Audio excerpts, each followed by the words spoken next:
Hey guys, this is Nick. Welcome to StrangeSpotting. Today we're going to examine the Adygea Bigfoot clip, a piece of footage that is not amongst the most prominent alleged sightings and that most people consider fake due to what appears to be a costume. I really hope you will enjoy this video as much, or even more, than I did making it.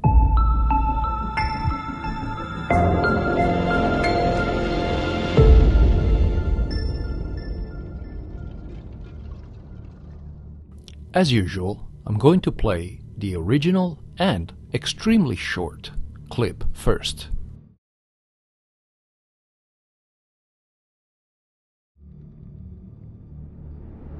The only info I could find about this clip is that, as the name suggests, it was recorded within the Adygea Republic, a satellite state of Russia that belongs to a group referred to as ethnic republics.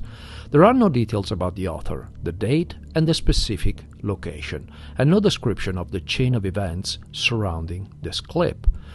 All I could dig is a mention that apparently a European news station showed it first around 2014, but that's not to be taken as a solid fact.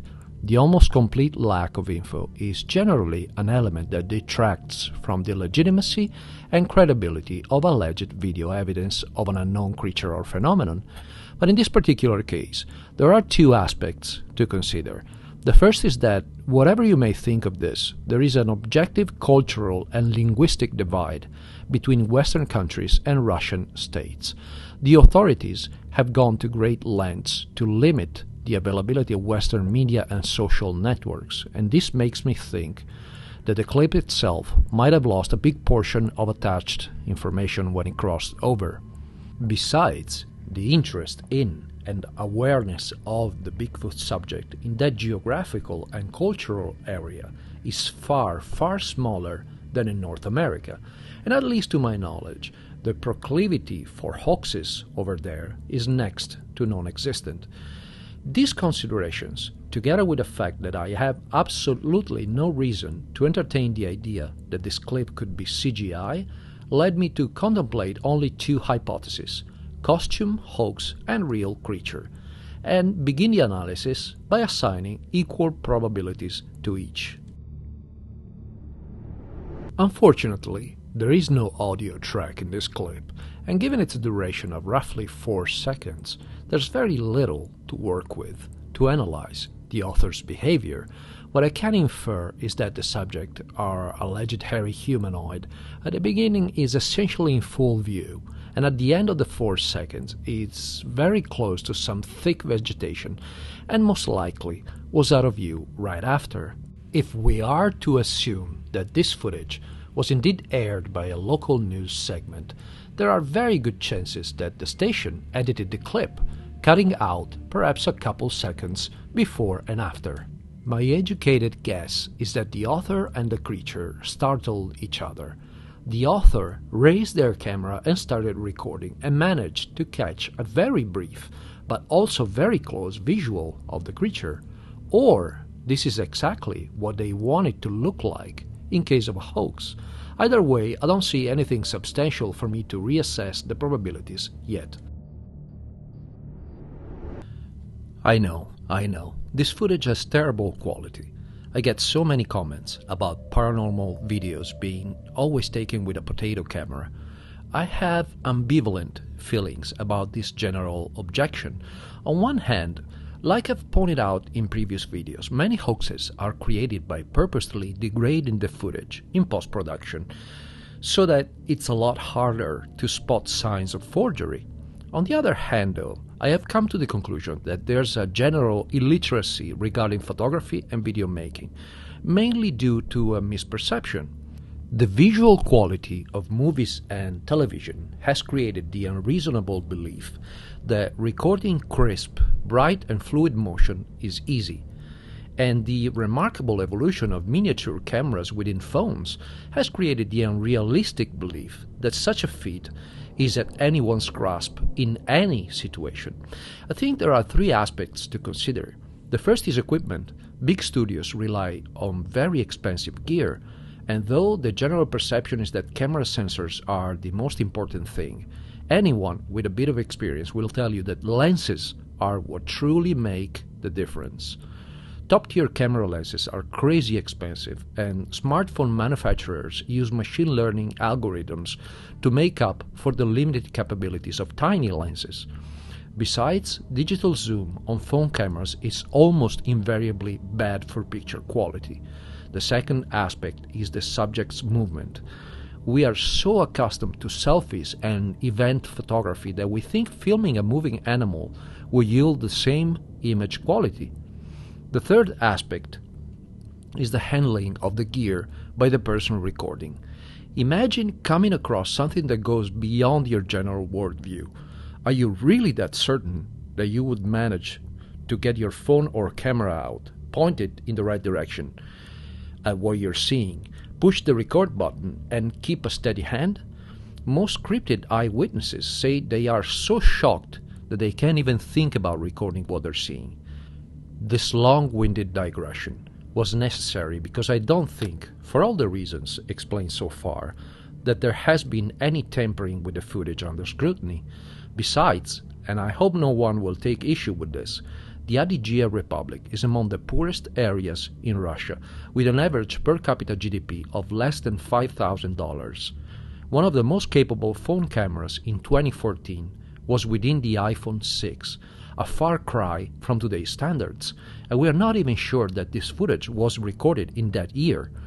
What are the probabilities that someone in a poor country like Adygea had an expensive camera in their pocket while strolling through the woods, stumbled upon an unknown creature, and managed to record it in high definition? Very slim, I think. That's why I don't consider the low quality of this footage as a detracting element for its legitimacy. I simply think it was recorded with an old, lousy phone. I hope this won't come out the wrong way, but much like a policeman sooner or later needs to understand how criminals think, I often find myself trying to empathize with hoaxers. Empathize, not sympathize, mind you. I think recording someone in a Bigfoot costume walking or running is a surefire way to get caught, because many more details become visible. This, of course, is not a reason to declare something real or false, but the subject's behavior, regardless of how short the clip is, looks very realistic. It looks determined to get out of view as fast as possible and stay in covered as much as possible, even though it's been spotted. If a real, unknown hominid exists in several areas of the world, why is it so collectively fixated in hiding from humans? Our polarized view of this possible creature is a stark contrast to what I think they do.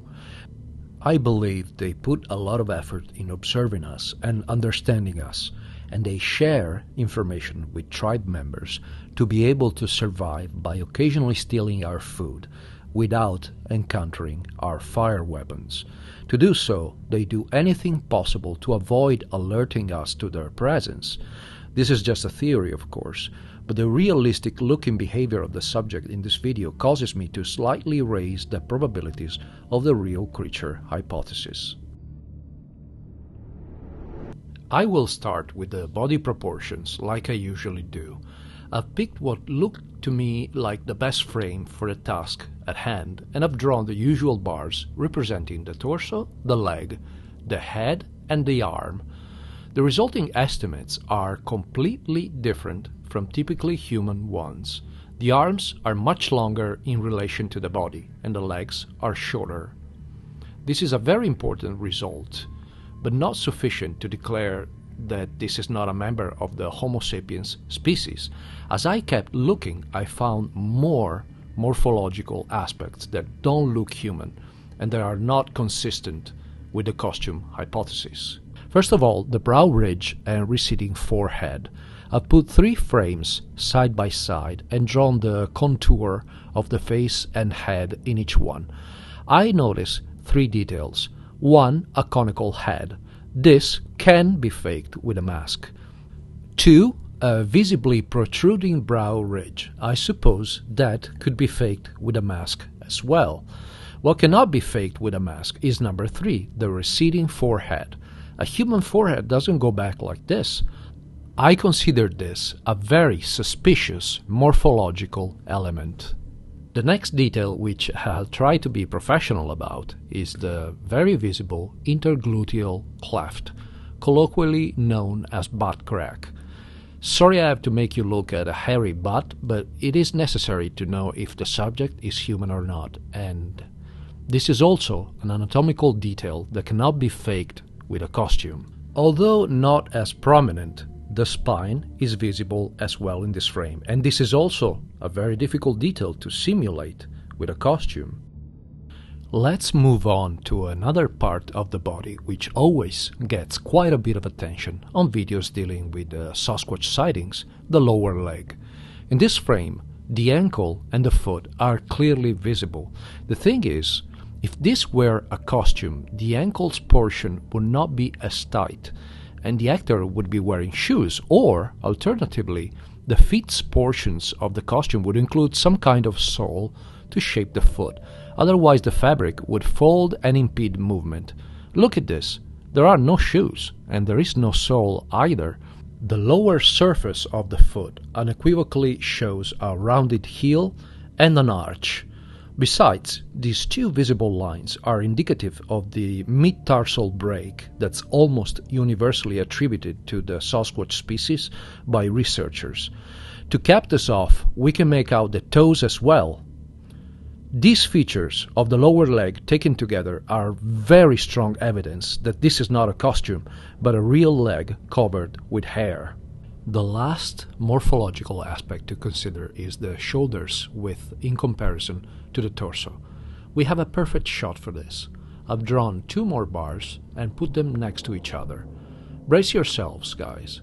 In a human, the normal shoulders width to torso ratio, according to anthropometrics, is 0.713. For the subject, it is 0.97. Let that sink in. How many people do you know with shoulders as wide as their torso? This element cannot be faked with a costume either, and on that note, I have not found any visual clue of a seam anywhere in the footage. I would like to prevent possible objections regarding what appears to be a black line that some could interpret as a costume seam or sag line. It is actually a shaded branch closer to the camera, and the lack of definition makes it hard for the eye to understand the real depth and perspective.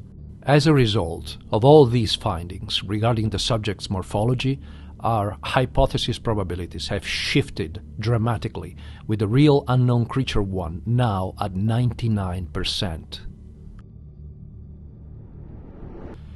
If I were to compare the Adygea Bigfoot footage with the Lake Silsiladopsis footage, which is, for those of you who are not familiar with the channel, the only analysis where I entirely ruled out the human option, I would say the one we are looking at presents a slightly less favorable vantage point to examine body mechanics, but much better to observe body features, as seen in the previous segment.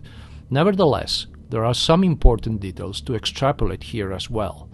The first one is the shin rise. We can see in different frames that the subject raises its shin at a very small angle versus the higher portion of the leg, 90% or lower. Humans do not do that, except maybe for when they are running at their top speed, during a sport competition for instance. The problem though is that when we humans run at top speed, we do not and cannot keep such a hunched over position as the subject does here throughout the entirety of the clip. In other words, a very high shin rise and a hunched over position cannot happen together. That's just not possible or natural with our own body mechanics. The creature here does exactly that, and this is the last nail in the coffin for the idea that the subject in the Adygea clip could be a human. To sum it all up, in this analysis we have observed no element sustaining the idea that this could be a costume hoax.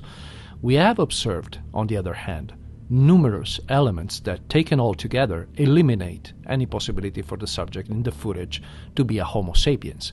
In conclusion, I consider the Adygea Bigfoot clip incontrovertible proof, and the present analysis scientific evidence of the existence of an undiscovered hominid species inhabiting the forests in and nearby the Caucasus Mountains, and therefore that the Almas is real. It's not possible to determine if this is the same exact species as what inhabits the North American continent, but the morphology looks almost identical. Do you agree with this analysis? Is there any specific footage or mystery that you would like me to analyze? If so, let me know in the comments. I really hope you enjoyed this video, and if you did, make sure to subscribe to StrangeSpotting for more content like this. Thanks for watching, have a great day, and see you in the next one.